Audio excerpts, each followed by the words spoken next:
Bonjour à tous, bonjour à toutes. Très heureux de vous rencontrer ce matin et profitons, parce que la température reste encore extrêmement vivable, ce sera différent cet après-midi. Bien, nous allons nous lever pour l'invocation, s'il vous plaît.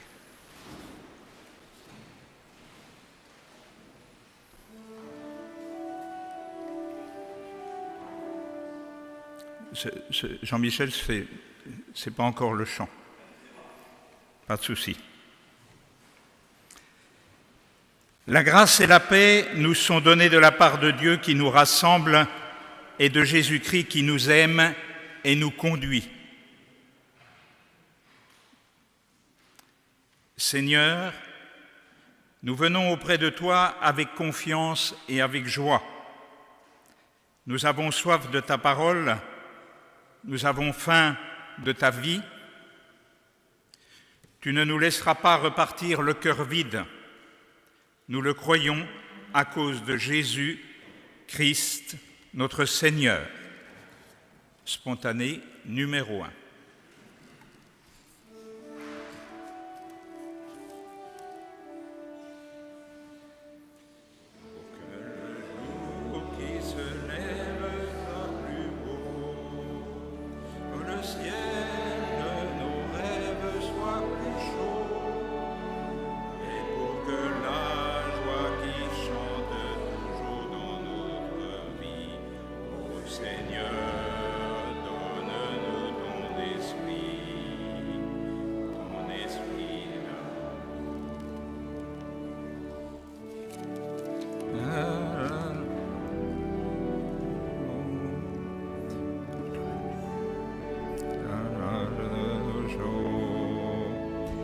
Pour la joie qui chante de toi dans notre vie, ô Seigneur, donne-nous ton esprit. Merci. Restons debout pour la prière de louange, excusez-moi.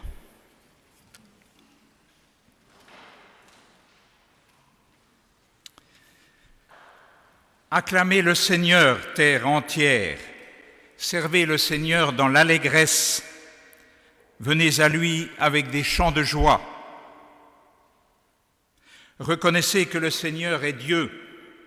Il nous a fait et nous sommes à lui, nous, son peuple, son troupeau.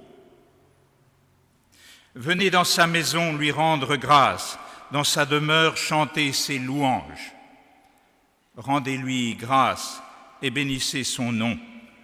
Oui, le Seigneur est bon, éternel est son amour, sa fidélité demeure d'âge en âge. Et cette fois-ci, nous prenons le 4105, pages 566 et 567 en entier.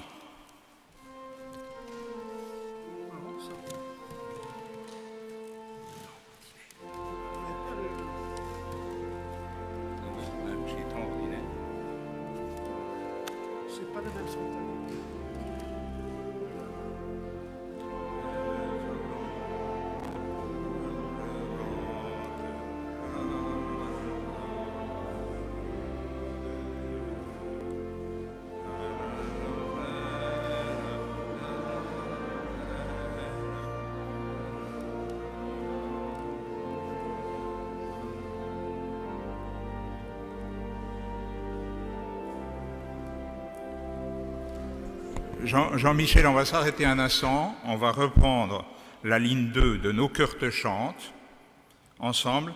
Il semble qu'il y ait, et je vous prie de m'en excuser, une différence entre la liturgie que je tiens qui s'appelle temps ordinaire et celle que vous tenez qui s'appelle aussi temps ordinaire. D'accord? Alors on chantera les spontanés que vous avez sous les yeux, et moi j'éviterai de chanter derrière le micro autre chose. Voilà. On reprend la ligne 2 du 4105 avec l'appui de Jean-Michel à l'orgue. Merci.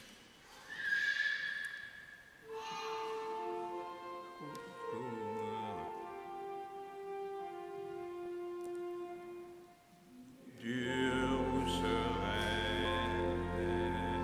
ma vie?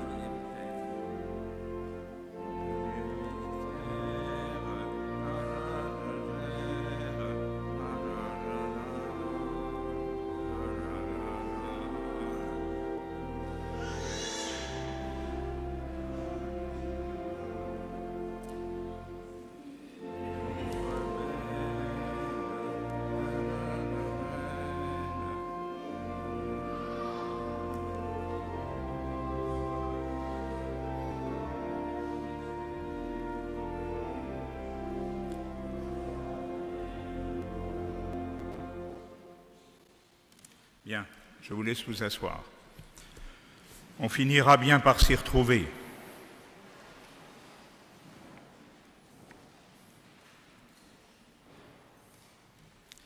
Nous écoutons la volonté de Dieu.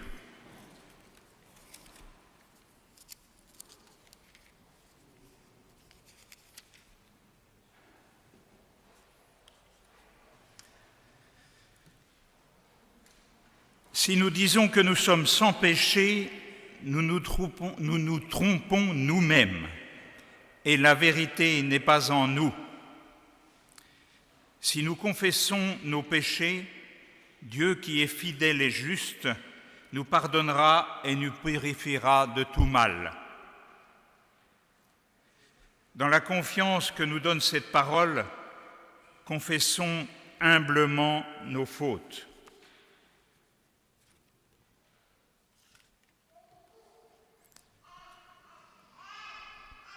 Je suis un peu perdu dans les spontanés, du coup, je pense qu'on n'a pas encore pris le spontané numéro 2.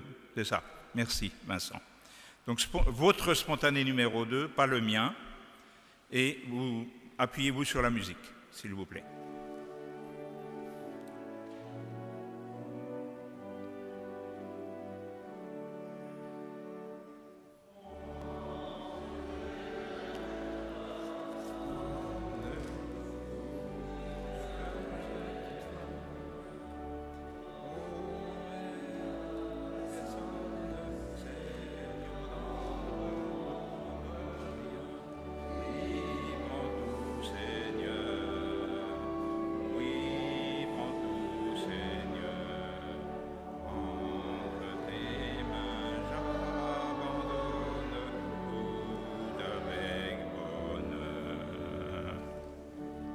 C'est bon?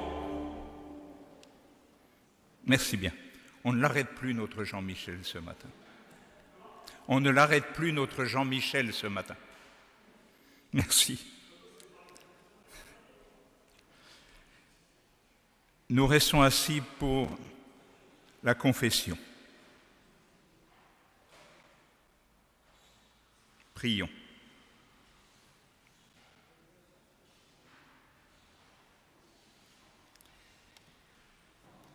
Dieu notre Père, nous avons péché contre toi par notre propre faute, par nos pensées, nos paroles et nos actes, et par nos refus de parler et d'agir quand il le fallait. Seigneur Dieu, nous avons préféré nos désirs à ta volonté. Nous avons travaillé pour nous plus que pour ton royaume. Nous nous sommes aimés nous-mêmes plus que nous n'avons aimé notre prochain et toi-même. Pardonne-nous, Seigneur, de n'avoir pas changé, de nous être si souvent repentis en vain. Toi qui nous connais mieux que nous-mêmes, toi qui nous aimes en dépit de tout, change notre volonté et avec ton pardon, accorde-nous la force et la joie de mieux t'aimer et te servir. Par Jésus-Christ, ton Fils, notre Sauveur. Amen. Et nous prenons votre spontané, numéro 3. Moi, j'ai tout remis entre tes mains. On est ensemble.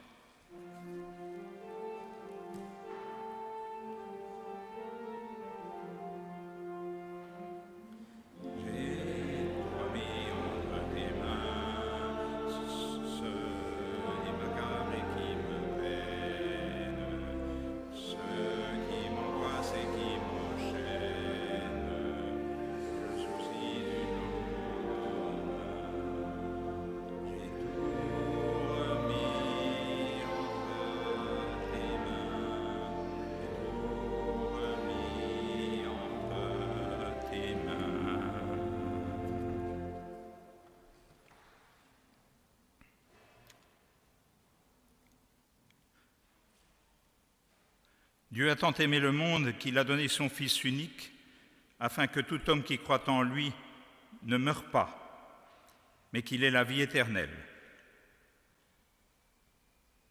À vous qui vous reconnaissez pécheurs et croyez que le Père vous fait miséricorde en Jésus-Christ, j'annonce le pardon de vos péchés. À cause de cette parole et de tout l'Évangile, il est permis de dire à tous ceux qui souffrent des contradictions de leur vie et qui mettent leur confiance en Jésus-Christ: le Dieu Tout-Puissant vous fait miséricorde. Il vous pardonne vos péchés et il vous conduit à la vie éternelle. Spontané numéro 4.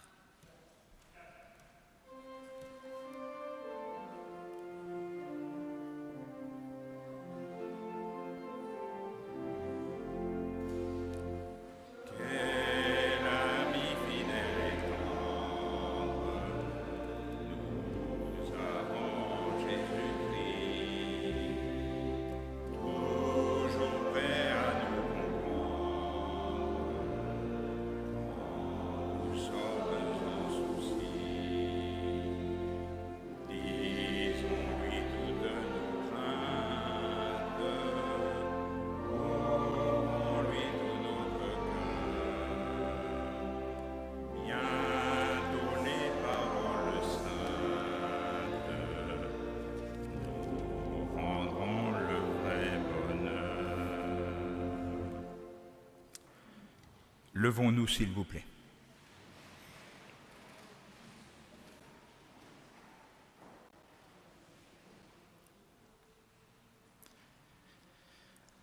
Nous croyons en Jésus-Christ, le Fils unique de Dieu, qui s'est fait homme pour que nous ayons pardon, joie et salut. Nous croyons qu'il est mort et ressuscité pour nous donner la victoire sur la mort et l'assurance de notre résurrection.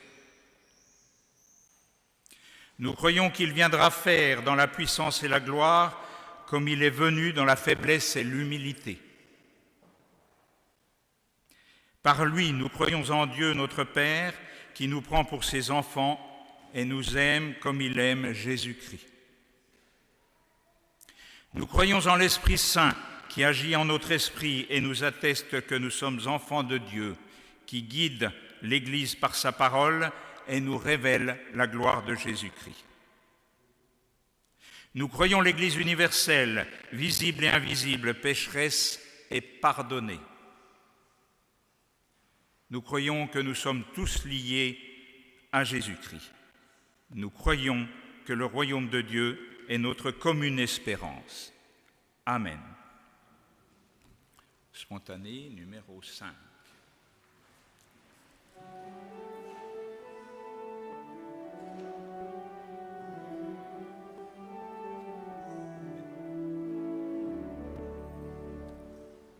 Éveillerons nos cœurs à la voix du Dieu vivant, nous retrouverons la source du bonheur. Quand s'élèveront la main pour chanter le Dieu vivant, nous retrouverons l'espoir des lendemains.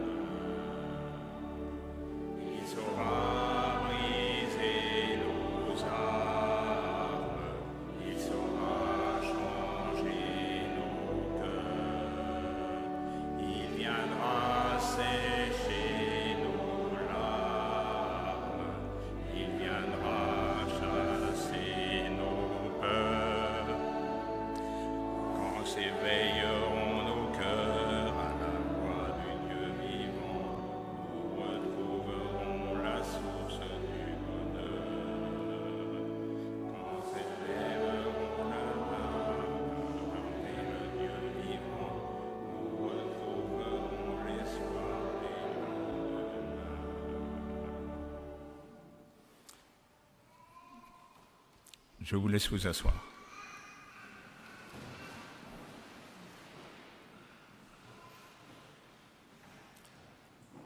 Nous allons entrer dans la liturgie de la parole, comme il est indiqué sur votre feuillet, avec la prière d'illumination.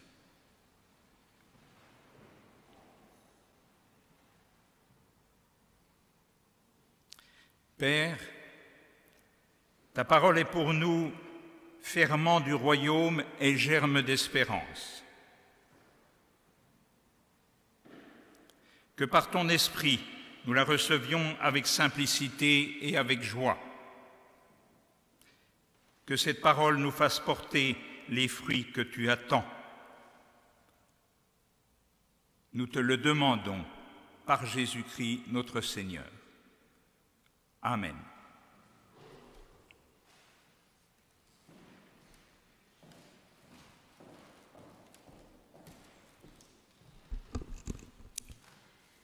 Nous lisons ce matin dans 1 Roi, au chapitre 19, les versets 19 à 21. « Et tu oindras Élisée comme prophète à ta place. » Il partit de là et trouva Élisée, fils de Japhat, qui labourait. Il avait à labourer 12 arpents, et il en était au 12e. Élie passa près de lui et jeta son manteau sur lui. Élisée abandonna les bœufs, courut après Élie et dit : « Permets que j'embrasse mon père et ma mère, et je te suivrai. » Élie lui dit : « Va, retourne. Que t'ai-je donc fait ?» Élisée s'en retourna sans le suivre, prit la paire de bœufs qu'il offrit en sacrifice. Avec l'attelage des bœufs, il fit cuire leur viande qu'il donna à manger aux siens. Puis il se leva, suivit Élie et fut à son service. Et nous poursuivons dans Luc, chapitre 9, les versets 51 à 62. Or, comme arrivait le temps où il allait être enlevé du monde, Jésus prit résolument la route de Jérusalem. Il envoya des messagers devant lui. Ceux-ci, s'étant mis en route, entrèrent dans un village de Samaritains pour préparer sa venue. Mais on ne l'accueillit pas parce qu'il faisait route vers Jérusalem. Voyant cela, les disciples Jacques et Jean dirent : « Seigneur, veux-tu que nous disions que le feu tombe du ciel et les consume ?» Mais lui, se retournant, les réprimanda, et ils firent route vers un autre village. Comme ils étaient en route, quelqu'un dit à Jésus en chemin : « Je te suivrai partout où tu iras. » Jésus lui dit : « Les renards ont des terriers et les oiseaux du ciel des nids. Le Fils de l'homme, lui, n'a pas où poser la tête. » Il dit à un autre : « Suis-moi. » Celui-ci répondit : « Permets-moi d'aller d'abord enterrer mon père. » Mais Jésus lui dit : « Laisse les morts enterrer leurs morts, mais toi, va annoncer le règne de Dieu. » Un autre encore lui dit : « Je vais te suivre, Seigneur. Mais d'abord, permets-moi de faire mes adieux à ceux de ma maison. » Jésus lui dit : « Quiconque met la main à la charrue, puis regarde en arrière, n'est pas fait pour le royaume de Dieu. »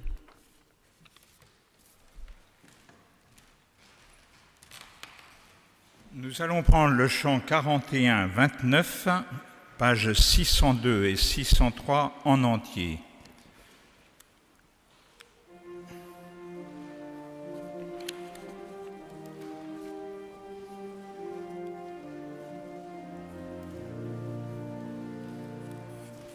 Dieu Tout-Puissant, quand ton cœur considère l'univers créé par ton pouvoir, le ciel d'azur, les éclairs, le tonnerre, le clair matin, les ombres du soir, de tout mon être alors s'élève un chant. Dieu Tout-Puissant, que tu es grand, de tout mon être alors s'élève un chant. Dieu Tout-Puissant, que tu es grand, par les bois où la forêt profonde, temps joyeux, tous les oiseaux chantaient. Sur les monts, la source avec son monde, et vos filles, son chant doux et léger. Mon cœur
Nous sommes le dimanche 29 juin 2025.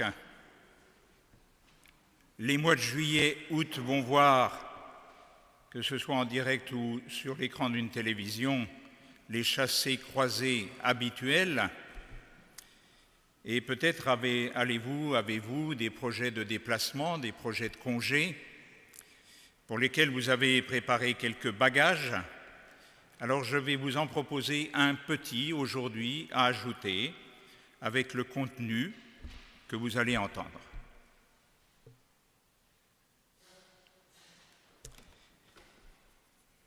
J'avais à l'époque 8-10 ans et ma grand-mère, le soir, nous posait souvent, systématiquement, cette question.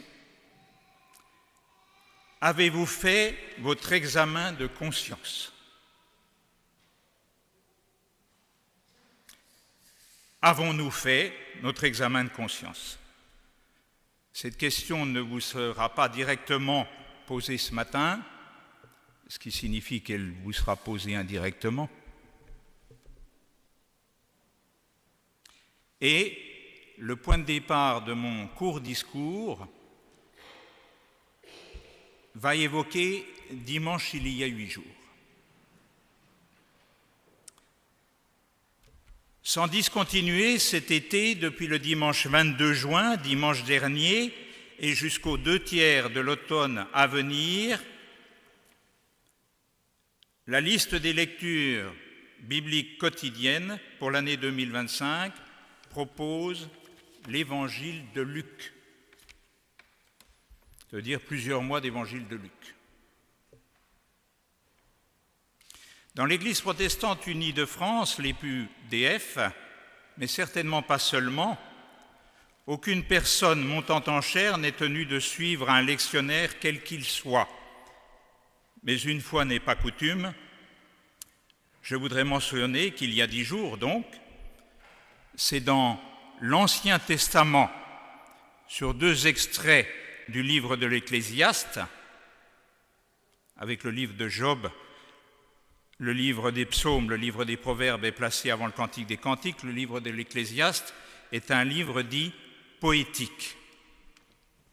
C'est donc sur 2 extraits du livre de l'Ecclésiaste, donc, que s'est principalement appuyée la méditation d'il y a une semaine, pour nous rappeler, pas que, mais qu'à chaque fois que nous sommes confrontés à la perte de l'un ou l'autre, l'une ou l'autre de nos proches, c'est, je cite, la fugacité de l'existence humaine qui se rappelle à nous.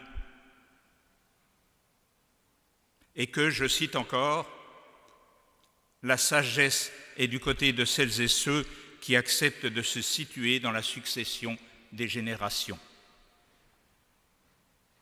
Peut-être étiez-vous là la semaine dernière. Je dirais bien que la sagesse est du côté de celles et ceux qui finissent par accepter de se situer dans la succession des générations. Car plus on avance en âge, plus on est directement confronté à cette encore valide réalité qu'est la succession des générations. Jusqu'à quand ? Notre fin personnelle, elle, étant une certitude. Il se trouve que j'y suis depuis très longtemps, à mon échelle, un peu plus sensible chaque jour que Dieu fait. Et même si ce n'est probablement pas encore le sujet affiché d'un café théologique, je devine aisément ne pas être seul à être seul avec le sujet en question. Et donc, avant d'en venir aux réflexions inspirées par les lignes de texte choisies aujourd'hui dans l'Évangile de Luc, permettez-moi quelques commentaires d'ordre général à propos du livre de l'Ecclésiaste. L'avez-vous lu ? Quelqu'un l'a lu ? Quelqu'un se souvient l'avoir lu ? Relisez-le. Si vous ne l'avez jamais lu, allez le lire. Il ne tient qu'en 7 pages de texte fin dans cette traduction en français courant de 1997. Et vous y découvrirez des passages fameux dont vous ignorez peut-être jusqu'à présent la provenance. Comme au début du chapitre 3, il y a un temps pour toute chose. J'imagine que ça résonne. Alors le texte de l'Ecclésiaste n'est pas un texte facile. L'Ecclésiaste. Dès le début de son texte, l'auteur de l'Ecclésiaste se présente comme le sage. Mais contrairement aux sages plus traditionnels du livre des Proverbes, l'auteur de l'Ecclésiaste tente de nous transmettre une sagesse comme en partie à contre-courant, comme à contresens. Retenez qu'à la publication de son rapport d'analyse, l'Ecclésiaste, contrairement à l'éditorial d'il y a 4 jours du directeur de Réforme, l'auteur n'a pas connaissance du changement climatique. Néanmoins, à travers de nombreuses expériences, probablement y compris théoriques, qu'il a pu faire dans sa vie, il aurait en effet découvert, le sage en question, il aurait découvert que le bonheur est éphémère et que les efforts humains pour le trouver, l'obtenir et le garder sont le plus souvent infructueux. Ce sage désespère et se demande par écrit plusieurs fois si la vie vaut la peine d'être vécue. Il pousse le lecteur, mais faut-il encore aller lire l'Ecclésiaste? Il pousse le lecteur vers des questions très désagréables. Alors là, je pense qu'il y en a certains qui se disent « mais de quoi nous parle-t-il avant l'été qui vient ?» On va voir. Comme dans le livre de Job, les réponses qui paraissent les plus immédiates sont sujettes à caution. Mais alors que Job dispute les pourquoi de la souffrance humaine, ce qui est philosophiquement et théologiquement passionnant, le sage du livre de l'Ecclésiaste, lui, exprime ses doutes sur le sens même du bonheur humain, sur sa signification. L'exposé du sage en question se présente comme une sorte de liste exhaustive d'enquête à charge sur ce qui se produit ici-bas.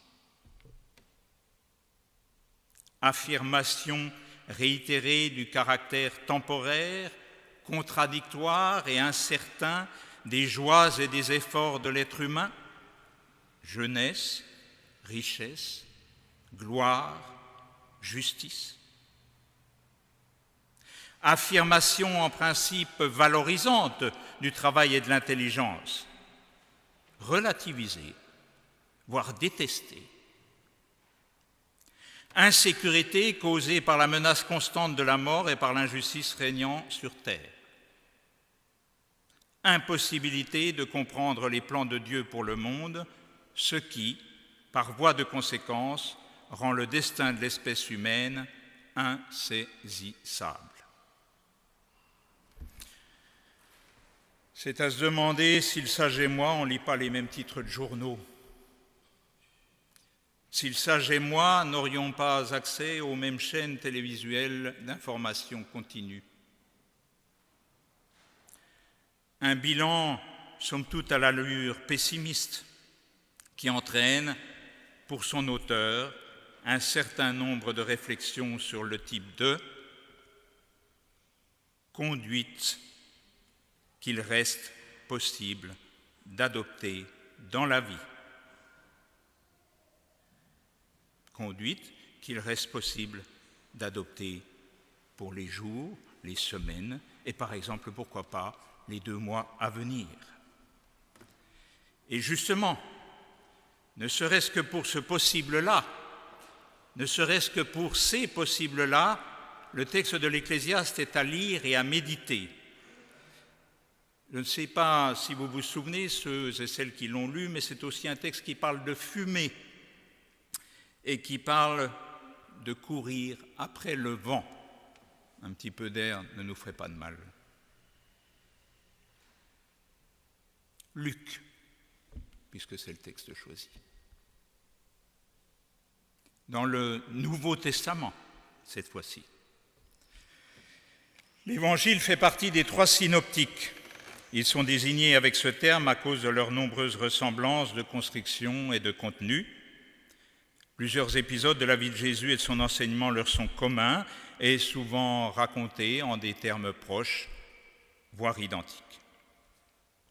Cette désignation synoptique qui concerne Matthieu, Marc et Luc marque leur différence avec l'évangile de Jean, qui est plus tardif et qui s'écarte des 3 premiers par son contenu et son style. Citons quelques caractéristiques de l'évangile de Luc. L'évangile de Luc est le seul, il s'agit d'un usage courant pour les textes rédigés en grec, le seul à commencer par un prologue. L'évangile de Luc s'adresse à des lecteurs peu informés des traditions d'Israël. Il montre un constant souci d'être clair et d'expliquer ce qui pourrait paraître étonnant pour qui est non averti. Un texte pour nous aujourd'hui. C'est sans doute l'évangile le plus abordable. L'évangile de la douceur, dit-on aussi. En suivant le récit de Luc pas à pas, on y découvre le sauveur de toutes et tous. Luc introduit la partie principale de son évangile par un avant-propos consacré aux origines de Jésus et de Jean-Baptiste. Et dans cet avant-propos, Luc exprime déjà l'essentiel de son témoignage. L'origine divine de Jésus et ses profondes racines israélites, le virage que sa venue représente pour toute l'humanité. Luc y montre aussi l'amour particulier que Dieu porte aux petits, les humbles, les exclus, les femmes, les pauvres, les étrangers. Tout un programme pour le CASP, Centre d'action sociale protestant, qui mercredi à Paris fêtait ses 120 ans. Luc montre aussi l'action déterminante de l'Esprit de Dieu ainsi que l'atmosphère de joie, de louange et de prière qui accompagne la présence de la bonne nouvelle.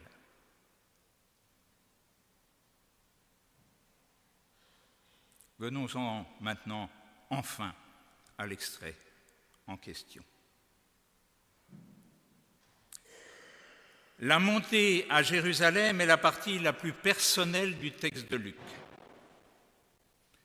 Présentée dans le cadre d'un voyage qui conduit Jésus et ses disciples de la Galilée au nord, en traversant la Samarie à Jérusalem au sud, l'entame de cette montée commence avec les premières lignes du texte retenu aujourd'hui, les versets 51 à 56 du chapitre 9.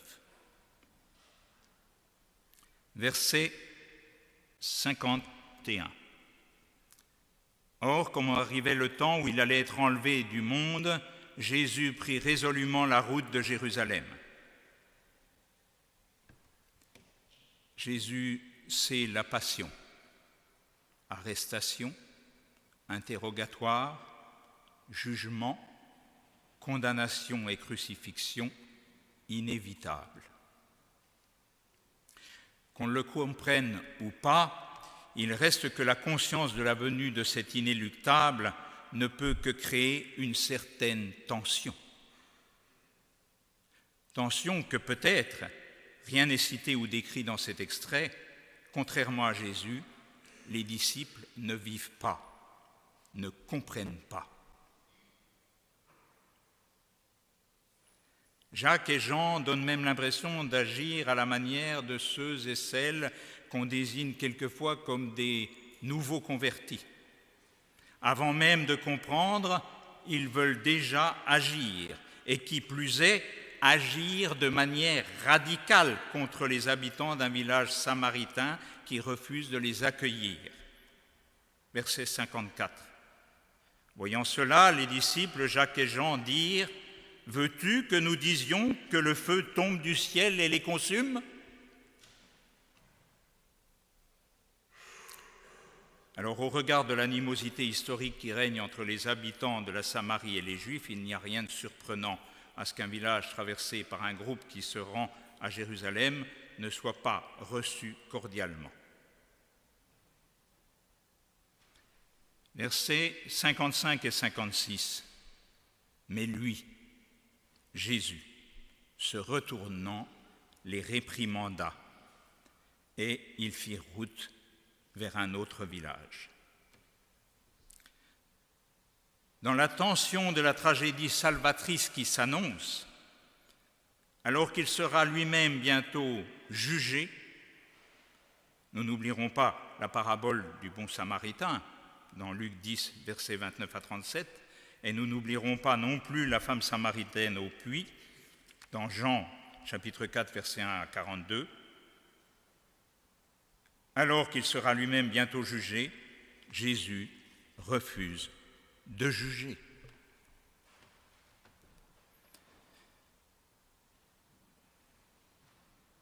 Et maintenant, que peut-on brièvement affirmer à partir des réponses offertes aux 3 personnes auxquelles échoua la question de suivre Jésus ? Je relis les versets 57 à 62. Comme ils étaient en route, quelqu'un dit à Jésus en chemin : « Je te suivrai partout où tu iras. »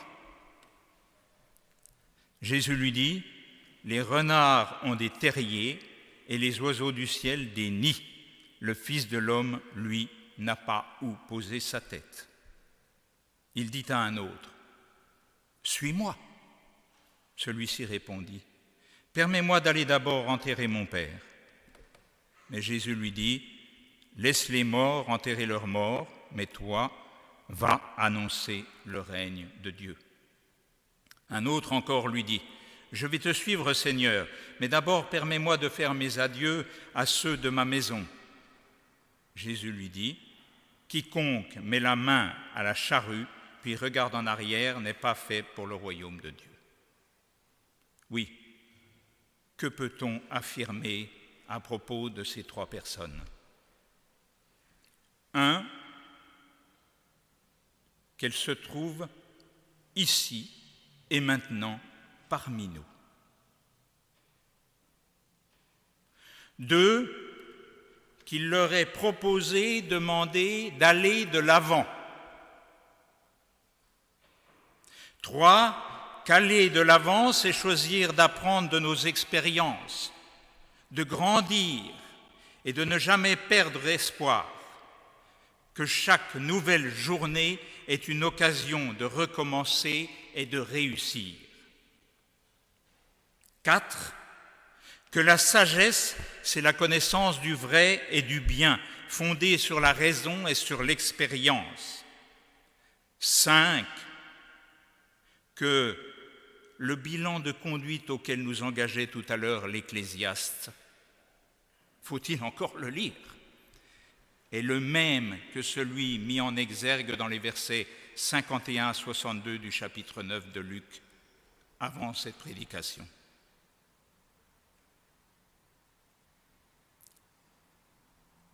Restez calme, compréhensif et patient.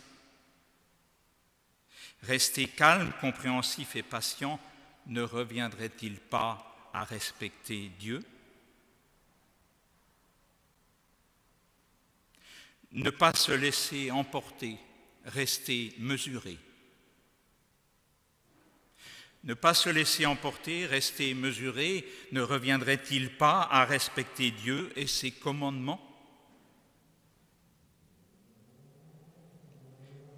Éviter de se moquer, éviter de comparer.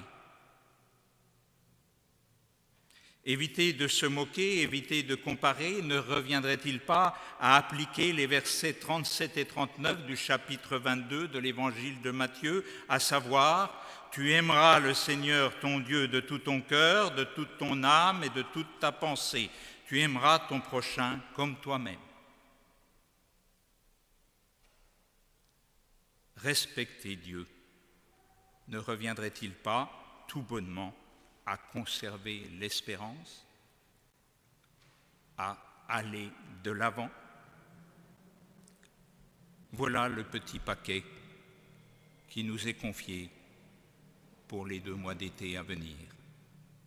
Amen.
Levons-nous pour prendre le chant 4309.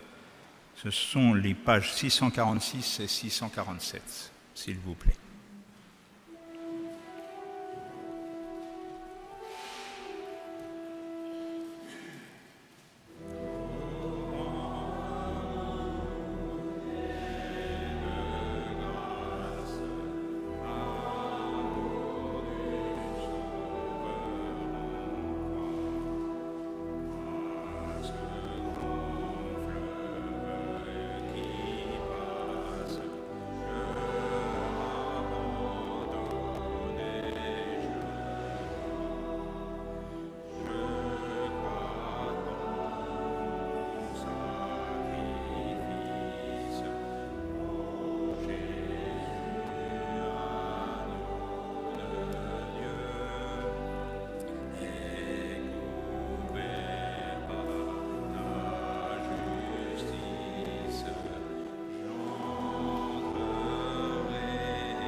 Merci de vous asseoir.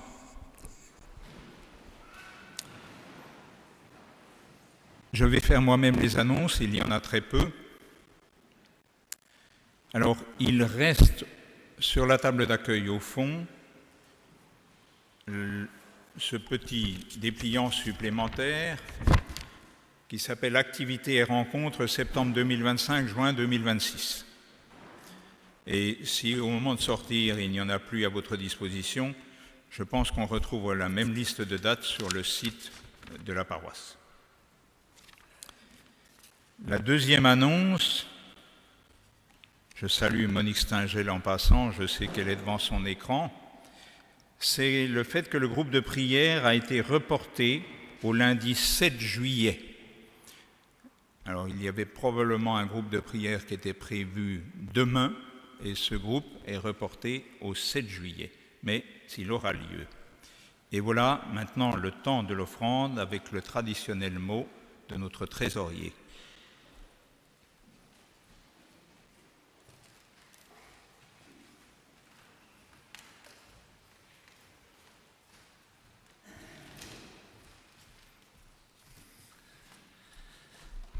Oui, le moment de l'offrande, je voulais revenir sur mon intervention dimanche dernier, 22 juin. Ça a porté ses fruits, voilà. Quelquefois, quand je m'énerve, je vois qu'il y a une suite. Bon, voilà. Maintenant, l'offrande d'aujourd'hui, je vous en remercie d'ailleurs. L'offrande d'aujourd'hui, c'est l'habituel, c'est donner comme vous l'avez résolu en votre cœur, sans crainte ni peur, car Dieu aime celui qui donne avec joie.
Nous allons prendre le spontané numéro 6.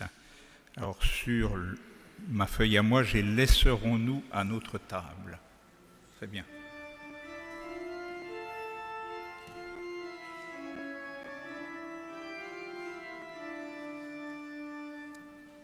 Laisserons-nous à notre table un peu d'espace à l'étranger? Trouvera-t-il quand il viendra un peu de pain et d'amitié? Ne laissons pas mourir la terre, ne laissons pas mourir le feu.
Merci. Nous allons nous lever pour la prière d'intercession qui sera suivie du Notre Père.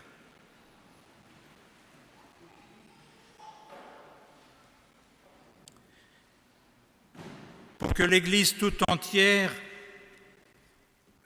manifeste la vérité du Christ dans la communion à ses souffrances et à sa résurrection, prions le Seigneur.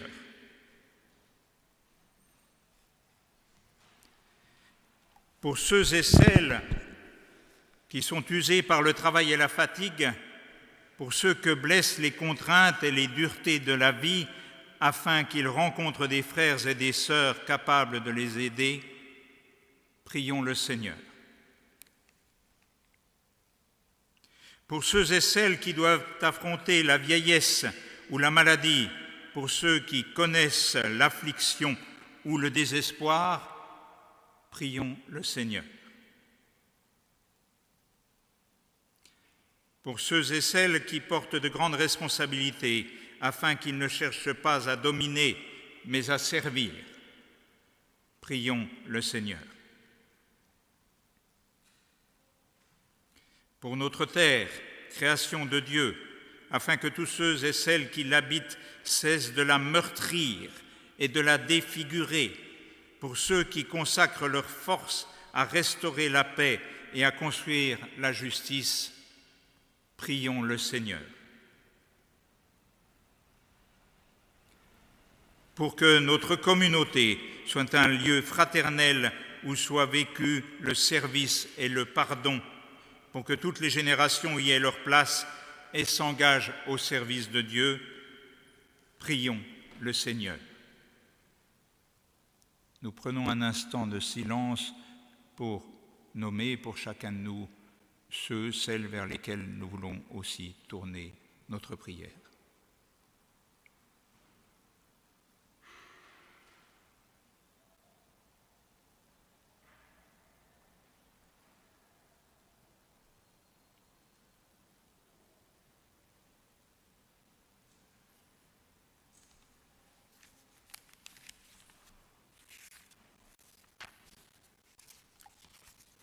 Notre Père, qui es aux cieux, que ton nom soit sanctifié, que ton règne vienne, que ta volonté soit faite sur la terre comme au ciel. Donne-nous aujourd'hui notre pain de ce jour. Pardonne-nous nos offenses comme nous pardonnons à ceux qui nous ont offensés. Et ne nous laisse pas entrer en tentation, mais délivre-nous du mal, car c'est à toi qu'appartiennent le règne, la puissance et la gloire pour les siècles des siècles. Amen.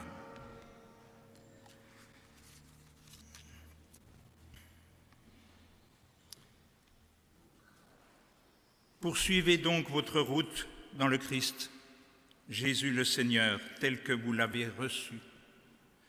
Soyez enracinés et fondés en lui, affermis dans la foi et débordant de reconnaissance.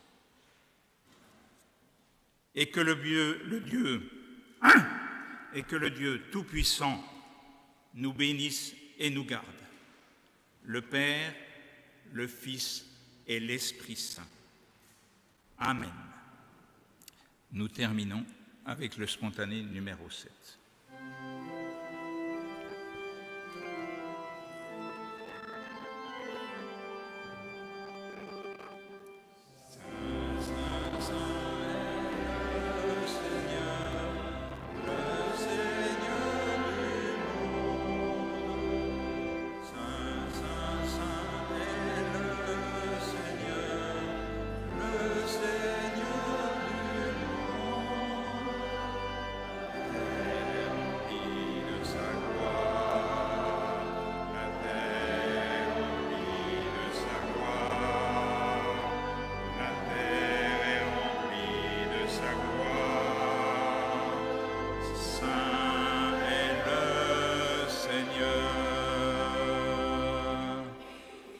Eh bien, merci. Prenez soin de chacun, de chacune.